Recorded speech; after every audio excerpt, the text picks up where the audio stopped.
the Martin and Lewis Show.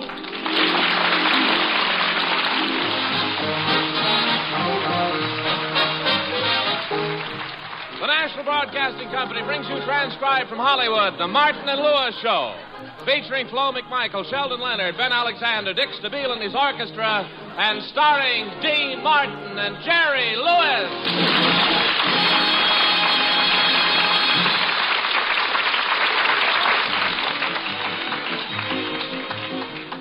Well, right now we find Dean and Jerry in their hotel room preparing to go to their nightclub. The boys have made a strenuous series of personal appearances. Jerry, especially, is all tired out. Gee, Dean, I sure wish we didn't have to go to the club tonight. I'd rather just stay here in the room and read a book or listen to our Martin and Lewis program being released at a more inconvenient time. You know, Jerry, you don't seem to have much pep tonight. I think you need some proper exercise, Jerry, and maybe a bodybuilding course. What'd you say? I said, wouldn't you like to take a course in bodybuilding? Sure, if I could learn to build one like Ava Gardner's. Jerry, I'm trying to give you advice. Can't you be serious once? Must you always play the buffoon? Buffoon? What do you mean buffoon? I don't play the buffoon. I play the trumpet. Jerry! I used to play the trumpet back home at the Elks Club every Saturday night. Jerry, will you please stop? Dean, it's times like these that make me think you should have kept your nose and had the rest of you removed.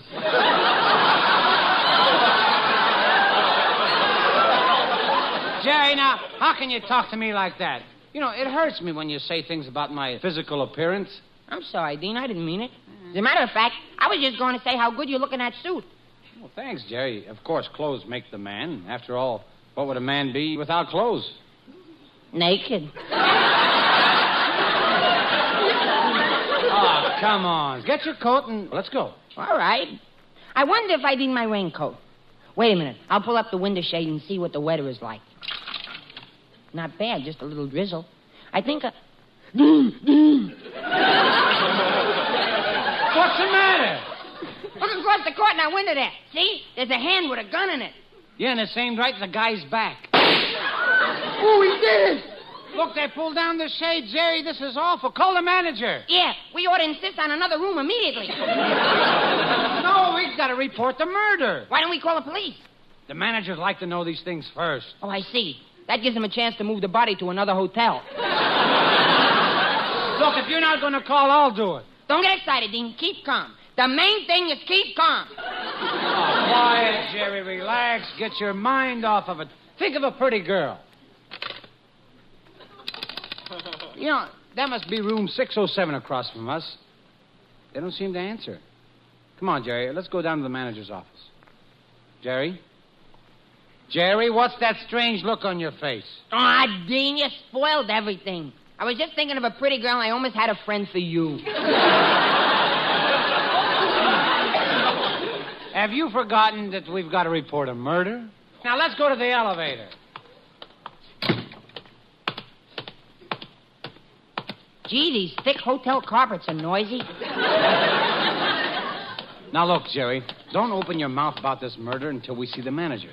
Anyone might be the guilty party, you know. Going down. Okay. Lovely day. Yeah. Hey, Dean, you think she did it? Oh, don't be silly. I'll find out. I'll question her. Hey, sister, see anything suspicious in the last few minutes? What do you mean? Any dead people get on the elevator? Oh, Jerry, lay up. I'm sorry, miss. Did he frighten you? Oh, that kind of talk doesn't scare me. I once found 2 bodies. Well, you certainly kept the right one. Main lobby. Now, look, there's the manager's office, Jerry. Come on, hurry. Gee, our feet make the same noise on a tile floor that they do on a carpet. Well, there's the manager in there now. Let's not scare him. Break it gently. Hello, Mr. Silvernail.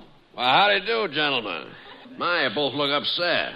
Got a complaint? Yes, you gave us a room overlooking a murder. What are you talking about? We saw someone get murdered. Yeah, and we think it's room 607. Oh, a couple of peeping Toms. I am not. I only looked through a keyhole once in my life and never did it again. Why not? Someone stuck a key in my eye and tried to open my head. What about you, Martin? Don't tell me you never looked through a keyhole. Absolutely not. I'm a transom man. Look, Mr. Silvernail, we're wasting time. The murderer will escape. Look, I know you boys are great jokesters, but let's not kid about a thing like that. But the man in 607 was killed, and we know it. Mr. Milford lives in room 607. He's just not the type of person who gets murdered. Call room 607 on a phone, and if a man answers, brother, have you got long distance?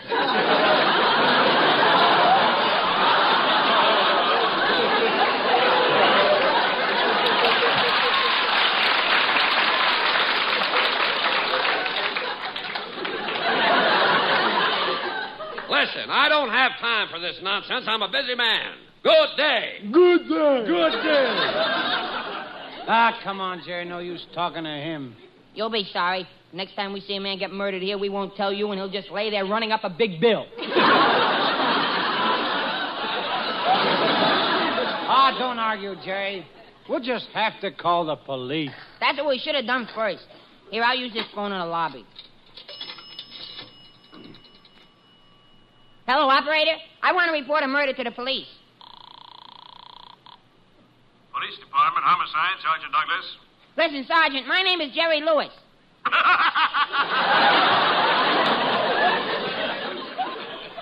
I said something? Listen, Sergeant, I want to report a murder. Gosh, I remember when I used to have to tell jokes to get laughs. Sergeant, there's been a murder. Oh, this is no use. See, if a murder does that, just think of the laugh we could get with a massacre. Hey, Jerry, look who's walking across the lobby. Why, it's the famous reporter, Emma Blurb.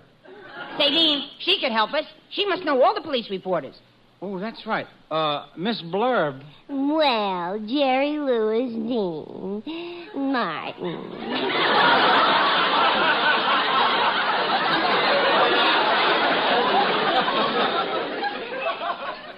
Miss Blurb, we've got to talk to you. Oh, and you boys got a scoop.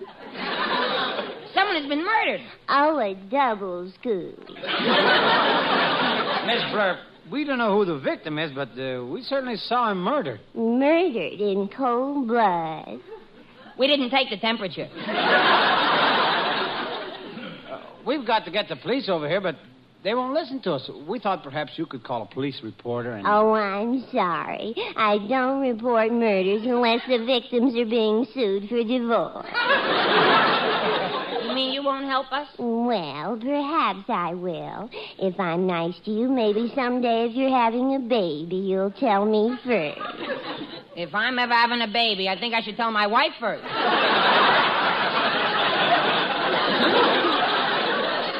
Jerry Lewis, you're pulling my leg, and I think you're very funny.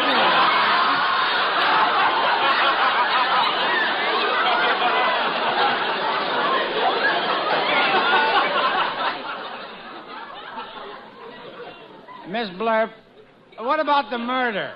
Oh, yes, murder. I have one thing to say to all murderers. Surely you know that you're not helping the box office any by killing people. If you must kill somebody, at least try and limit it to people who buy popcorn. And now, good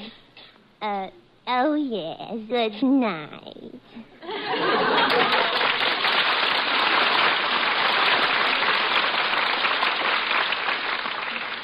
Well, that's a lot of help she gave us. Come on, Jerry, let's get to the police. Okay, Dean, but before we go, will you sing a song? It'll add to the suspense. But how can I sing here in the hotel lobby? Easy. There's a potted orchestra behind those plans. Well, okay, come on, stand by for telling.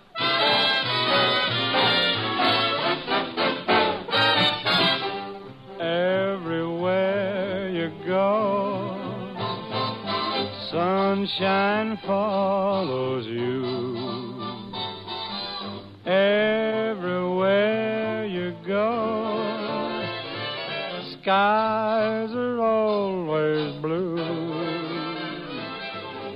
Children love you, they seem to know. You bring roses out of the snow. The whole world says hello. Everywhere you go, children love you, they seem to know. You bring roses out of the snow. The whole world says hello. Everywhere you go.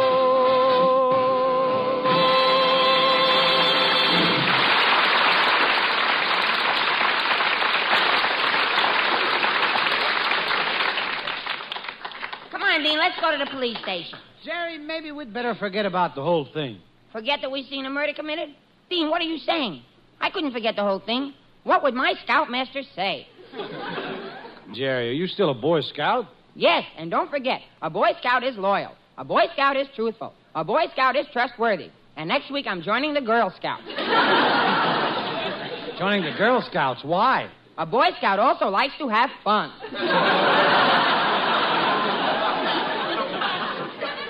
Well, Jerry, we still have quite a problem on our hands. You know, if nobody will believe we saw a murder, what are we going to do? We got to get to the police station.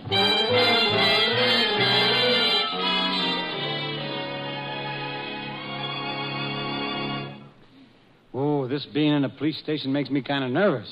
Now, come on, Jerry, let's talk to the desk sergeant. I beg your pardon, sir. Oh, hello. Find a stray dog? No, this is my partner, Jerry Lewis.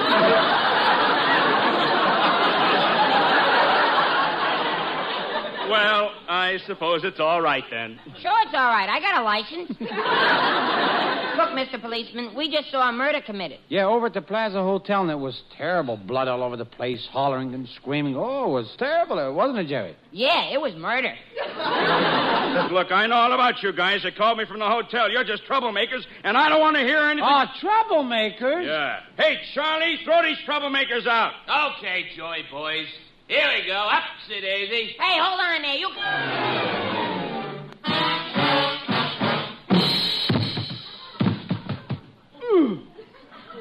Well, that was a bright idea. Now what'll we do? I know. Let's go to the newspapers. They've got to listen to us. Yeah, those newspaper guys are always very nice. You know that, Jerry? They got a lot of influence, too. Hey, Jerry, do you know Walter Winchell? You mean the head of the FBI? No, Jerry. Do we know any reporters? No, but we're standing right in front of a newspaper office now. Let's go in. Come on, Dean. Follow me down this corridor. I've been here before. I'll find someone who'll believe our murder story. I'm right behind you, Jerry. Hey, this is quite a big newspaper office at that. Yeah. Look in this door here. Roses are red, violets are blue, sugar is sweet, and so are... Oh, darn, I just can't seem to get it to rhyme. Well, who was that? Nick Kenny.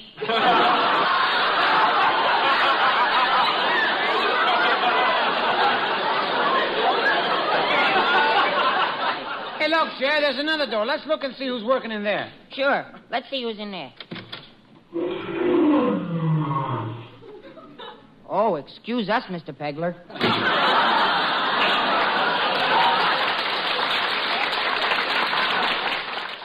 Oh, look, Dean. There's the editor's office. He's the one we want. Come on in here. Yes? Hey, what's the idea of bringing that Dalmatian in here? That's not a Dalmatian. That's Jerry Lewis. A dog with a last name?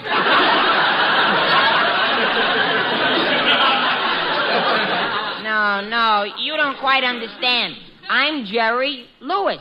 I'm a fella.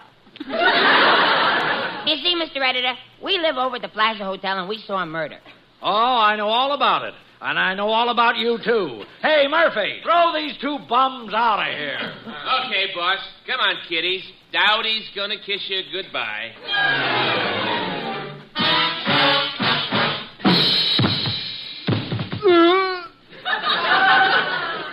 Well, here we are out in the street again. Fine thing. Murder's committed. Nobody cares. I guess hereafter we better just mind our own business. Yeah, that's the best way. There they are, boys. There's the two nuts that are running loose. Grab them. Look, we're Dean Martin and Jerry Lewis. We know. We're taking you to a nice, quiet place in the country where you can work the whole thing out. Come on, Joe. Get the jackets on them. Hey, let me go, will you? What's the idea? I'm Dean Martin, the singer. Yeah? How do I know that? Sing him a couple of notes, Dean. Yeah, listen, I'll prove it.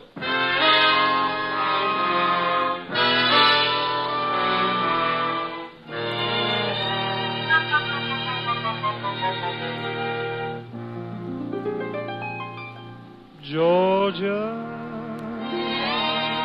Georgia, the whole day through, just an old sweet song keeps Georgia on my mind. Georgia on my mind, Georgia, Georgia. A song of you comes as sweet and clear as moonlight through the pine.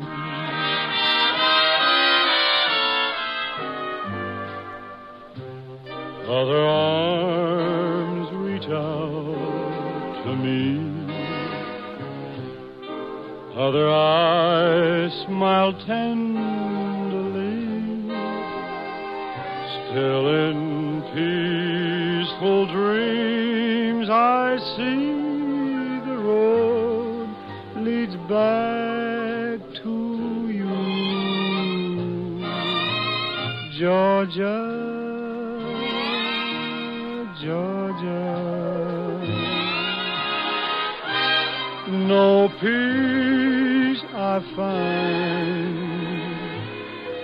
just an old sweet song keeps Georgia on my mind.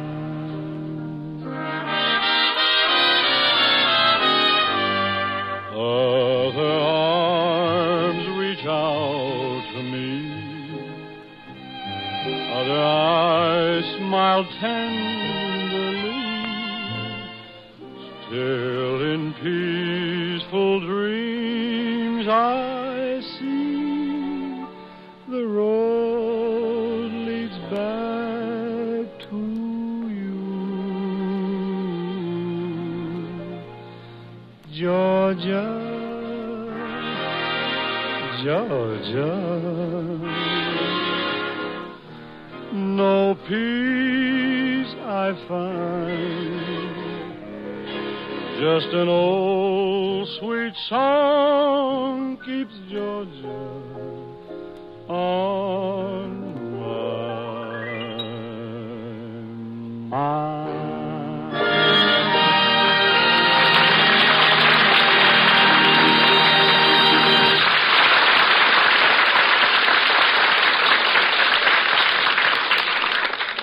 Well, what do you say now, Bud? Do you believe he's Dean Martin?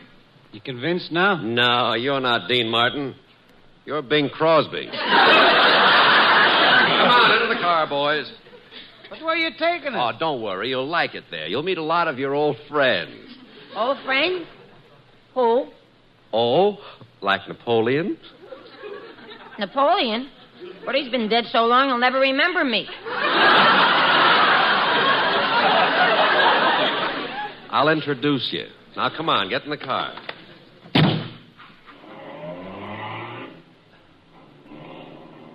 Deanie, Yeah, Jer. this guy's taking us for a ride, Dean. I've seen it a million times in the movies. They take us to a lonely road and leave us to die. We're lost. We wander around hopeless, starving, we're hungry. There's nothing to eat, and we finally start looking at each other like cannibals. And you come over to me and start feeling where the white meat is, and Dean, What? take big bites, don't let me suffer.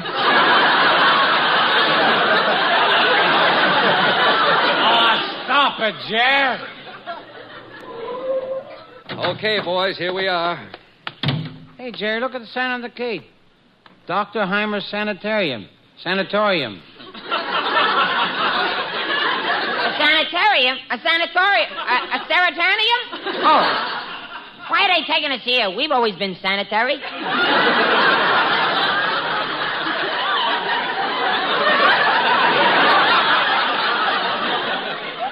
Come on, boys, right across this patch of grass.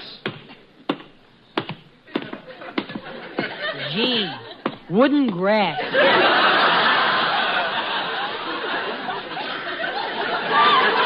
Just a minute, I'll open the door. Gee, it's just like a hospital. Look at this barred door with a sign on it. It says, "Don't open this door. Men inside crazy as bedbugs." Pardon me, son. I know what the sign on our cell door says, but it's not true. We're not crazy. Would you do something to get us released? Gee, you sure sound all right to me. Don't you worry, mister. I'll try and get you out of here. Oh, thank you, son. Thank you. Believe me, if you can do it, you'll have the eternal gratitude of all us bedbugs.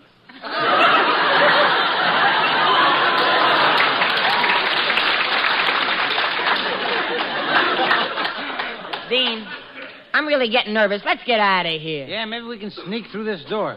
Maybe it leads to an exit. Well, come in, boys. I've been waiting for you.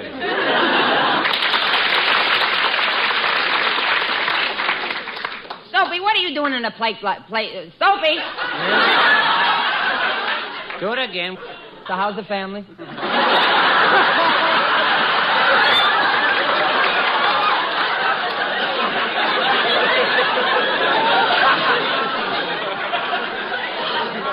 Sophie, what are you doing in a place like this? Shh, quiet. In a place like this, I am a trustee here.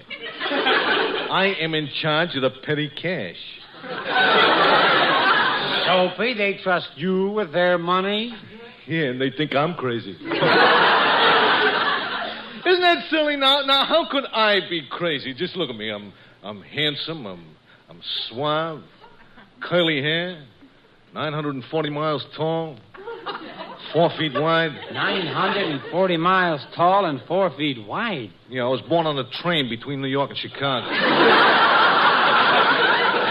Oh, stop, Sophie. We're in an awful jam. Dean and I saw a murder being committed, and we reported it to the police, and now here we are here. Oh, you're here, eh? You saw a murder, huh?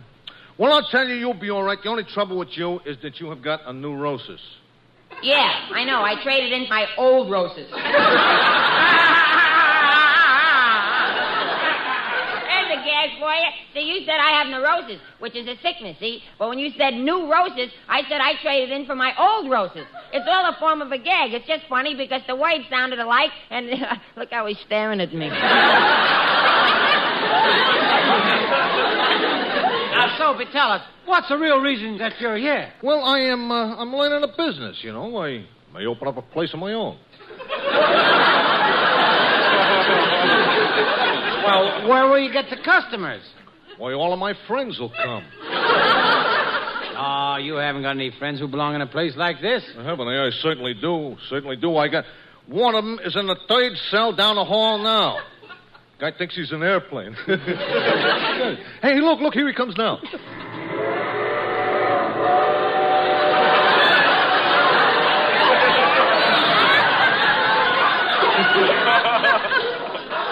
Well, what do you know? He changed his mind.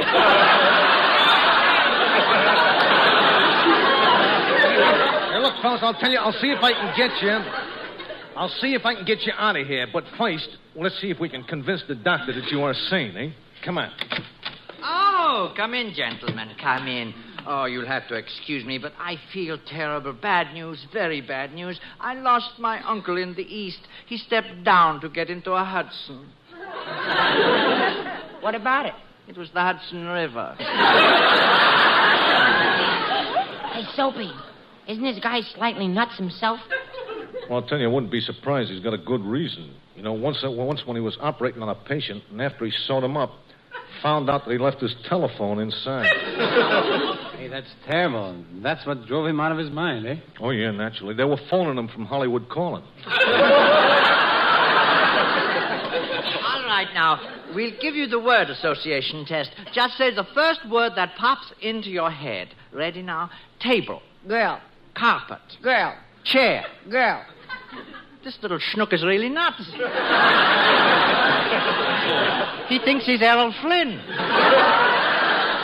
Come on, Jerry. Do it right or we'll never get out of here. All right, now, once more. Cat. Meow. Dog. Towel. Boom. What was that? Cannon towel.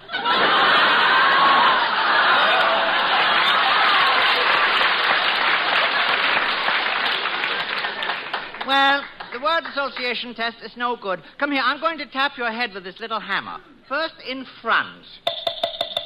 Then in the back. Now in the front of the next. Oh, shucks, another single-headed fellow. I leave you in here alone while I go get the head psychiatrist. Oh, now we're in for it, Jerry. I know how these psychiatrists work. They make you lie down on a couch and they cross-examine you. Well, I'll lie down on it. Oh, this is comfortable. So these guys just ask a bunch of questions, huh? Start talking, Jerry. What'll I talk about? Tell me, did you ever have dreams as a child? No. You see, I was an incubator baby. Do you have dreams now? Yes. What do you dream about? Pressure cookers. Well, let's try another angle. How much is 1 and 1? 2. How much is 2 and 2? Let's go back to 1 and 1. Jerry, cut that out. Come on, I hear footsteps in the hall. Oh, the psychiatrist was busy at the meeting, but I told the board about you two and got a ruling on your case. Now, I don't want you to be hurt, but it's obvious that you two are not quite like us. Come on, Doctor. What's the ruling? Get out of this asylum immediately, both of you. Get out? Yes, and don't you dare ever come around bothering us bedbugs again.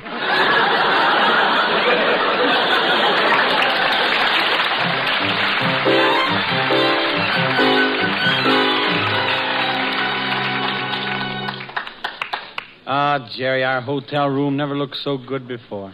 But after what we've been through with the police and that sanitarium, anything would look good. Yeah, what a day. And all because we thought we saw a murder. Remember? I pulled up the shade to see if it was raining like this.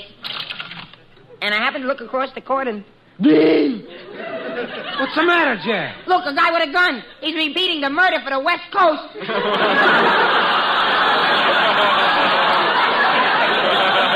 Well, wait, I'll call the police. No, that won't do any good. Look, he's... Jerry, we've got to get the police. Yeah, no. Wait a minute. Jerry, what are you laughing at? Look, the victim just turned into a can of red-hot dog food. Jerry, you're hysterical. No, I'm not, Dean. Don't you see? All this trouble was for nothing. There were no murders. All the time we've been just seeing a television show. Doggone those new 72-inch screens. Come on, Jerry. Good night, folks. See you next week, everybody. Good night.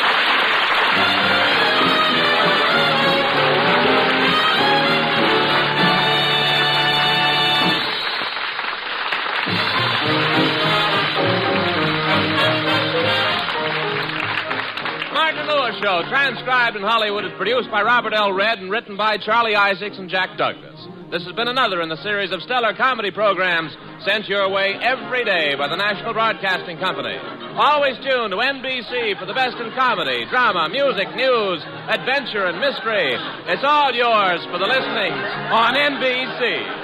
Martin... Screen Directors Playhouse has moved to Fridays in this same time period. Tune in Friday at this time and hear John Garfield in the Screen Directors Playhouse. You're tuned for the stars.